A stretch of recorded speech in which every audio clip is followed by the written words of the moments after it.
श्रीमद् भगवद गीता में अध्याय 1 में इस श्लोक संख्या 22 से आगे का अनुवाद है वाचन।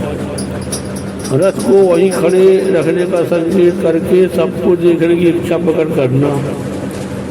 यावदेता निरीक्षेयम् योज्य कामानमस्तान् कैर्व्यासयोज्य व्यामस्मिन् रण समुद्र में।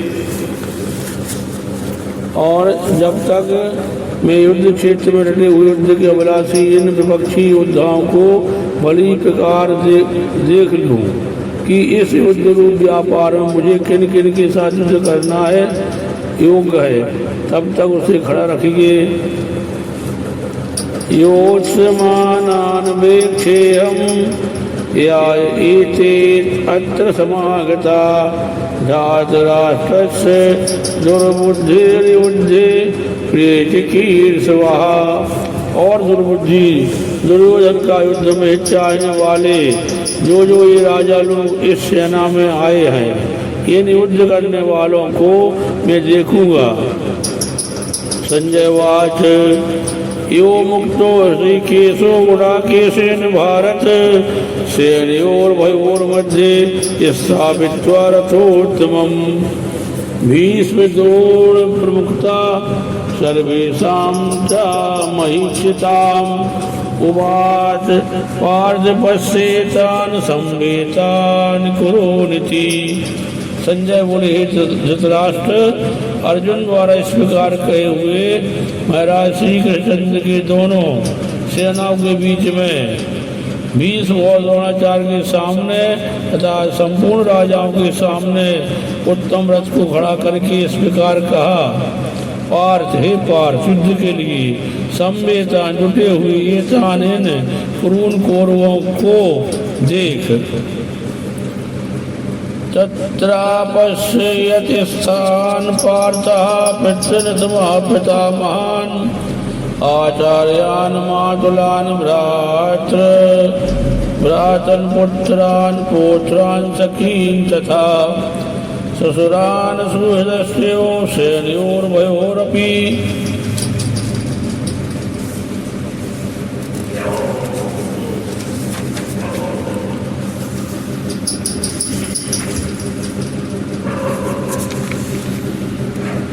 इसके बाद प्रतापुत्र अर्जुन ने उन दोनों ही सेनाओं में स्थित चाचों को, दादों परदादों को, गुरुओं को, मामाओं को, भाइयों को, पुत्रों को, पौत्रों को तथा मित्रों को, ससुरों को और सुहृदों को भी देखा। तान् समीक्षा कौन्तेय सर्वान् बन्धून् अवस्थितान् कृपया पर्याविष्टो विसीदन्निदं ब्रवीत्। इस प्रकार तान उन अवस्थान उपस्थित सर्वान सर्वून बंधुओं को समीक्ष देखकर वे कौन थे कुंती पुत्र अर्जुन पर्या अत्यंत करुण से युक्त होकर आविष्ट युक्त होकर विसीदन शोक करते हुए दम यह वचन आप बीत बोले। अर्जुन दृष्टवेवं स्वजनं कृष्ण युत्सं समुपस्थितं सीदन्तिमं गात्राणि मुखं च परिसृष्टति वेपथुष्टे शरीरे में रोमहर्षं जायते। अर्जुन बोले, हे कृष्ण, युद्ध क्षेत्र में डटे हुए युद्ध के अभिलाषी इस स्वजन समुदाय को देखकर मेरे अंग शिथिल हुए जा रहे हैं और मुख सूखा जा रहा है तथा मेरे शरीर में कंप एवं रोमांच चल रहा है। गांडीवं संस्कृते हस्तात्वक्येव परिजहते नाचा शक्नोमि वस्तातुं भ्रमति उचा मे मनाम्। गांडीवं संस्थे हस्तात्वक चायो परिजहते नाचा शक्नोमि अवस्थातुं भ्रमति यो चा मे मनः। तथा हाथ से गांडू धनुष गिर रहा है और त्वचा भी बहुत जल रही है। मेरा मन भ्रमित सा हो रहा है, इसलिए मैं खड़ा रहने को भी समर्थ नहीं हूँ। निमित्तानि च पश्यामि विपरीतानि केशव नाचासेयो अनुपश्यामि हत्वा स्वजन्माहि। और एक केशव में लक्षणों को भी विपरीत ही देख रहा हूँ तथा युद्ध में स्वयं समुदाय को मारकर कल्याण भी नहीं देखता। न कांक्षे विजयम कृष्ण नाचा राज्यम सुखानि च किम नो राजेन गोविंद किम भोगेर जीवितेन वा। और हे कृष्ण, मैं ना तो विजय चाहता हूँ और ना राज्य तथा सुखों को ही। हे गोविंद, हमें ऐसे राज से क्या प्रयोजन है अथवा ऐसे भोगों से और जीवन से भी क्या लाभ है। ऐसा मर्ते कांक्षितम नो राज्यम होगा सुखानि च ता इमे अवस्थिता युद्धे प्राणा त्यक्त्वा धनानि च। हमें जिनके लिए राज्य भोग और सुखादि अभीष्ट हैं, वे ही ये सब धन और प्राणान जीवन की आशा को त्यक्त्वा त्याग कर युद्ध में अवस्थिता खड़े हैं।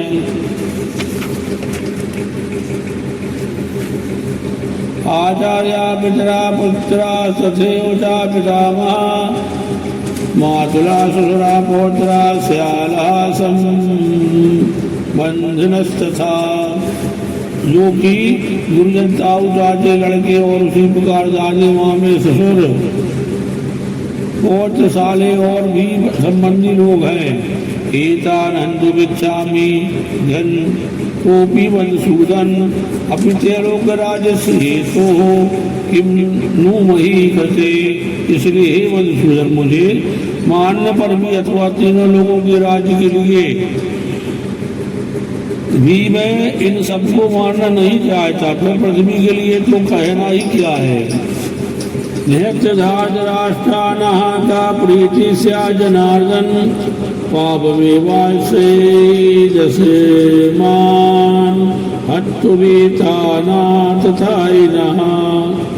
हे जनार्दन, धृतराष्ट्र के पुत्रों को मारकर हमें क्या प्रसन्नता होगी।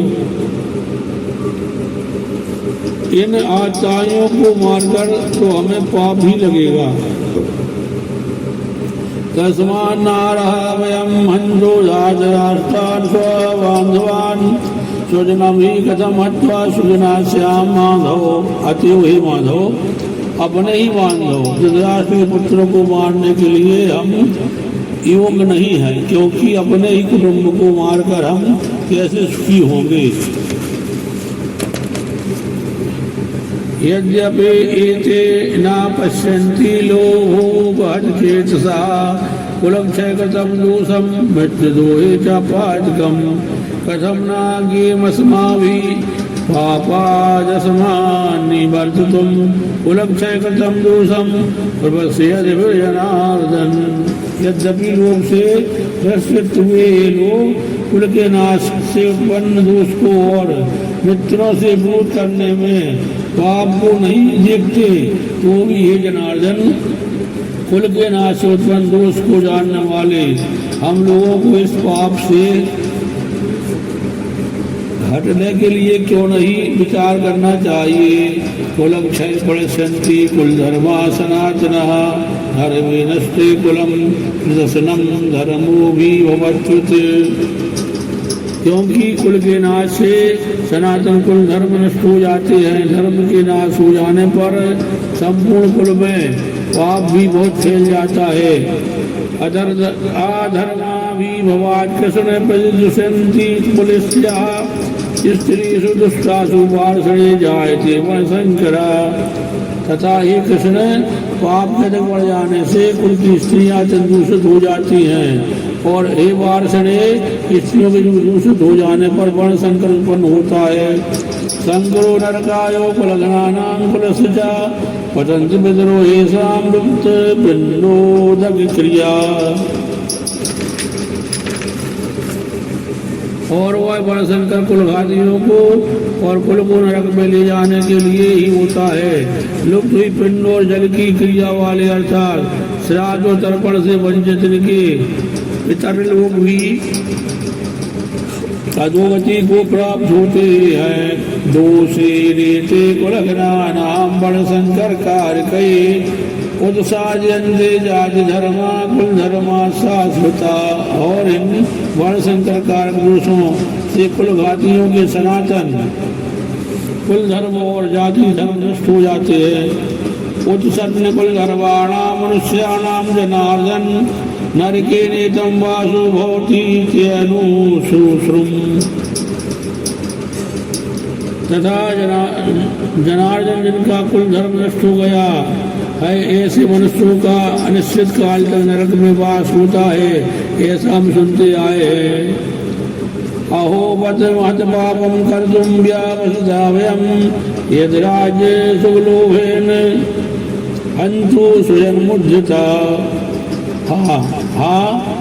हाँ शोक हम लोग बुद्धिमान होकर भी महान पाप करने को तैयार हो गए हैं, जो राज और सुख के लोभ से स्वजनों को मारने के लिए उद्यत हो गए हैं।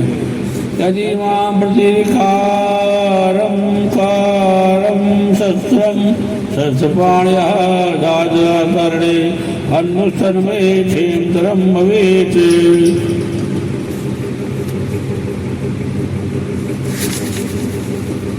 यदि माम आपि प्रतीकारम अशस्त्रम शस्त्रपाण्या धार्जराचरण्यन्नु तथा मे क्षेमतरम भवेत्। यदि मुझ शस्त्र रहित एवं सामना न करने वाले को शस्त्र हाथ में लिए हुए धृतराष्ट्र के पुत्र रण में मार डाले तो वह मारना भी मेरे लिए अधिक कल्याणकारक होगा। संजय वाच यो मुक्तवार्जुन संख्ये रथोपस्थोपावसत विसज ससरम चापम शोक संविघ्न मानसा। संजय बोले कि रणभूमि में शोक से उद्विग्न मन वाला अर्जुन इस प्रकार कहकर बाण सहित धनुष को त्याग कर रथ के पिछले भाग में बैठ गया। ओम तत्सदिति श्रीमद् भगवद गीता उपनिषत्सु ब्रह्म विद्यायाम योग शास्त्रे श्री कृष्णार्जुन संवादे अर्जुन विषाद योगो नाम प्रथमो अध्यायः। हरि ओम तत्सत् हरि ओम तत्सत् हरि ओम तत्सत् हरि ओम तत्सत्।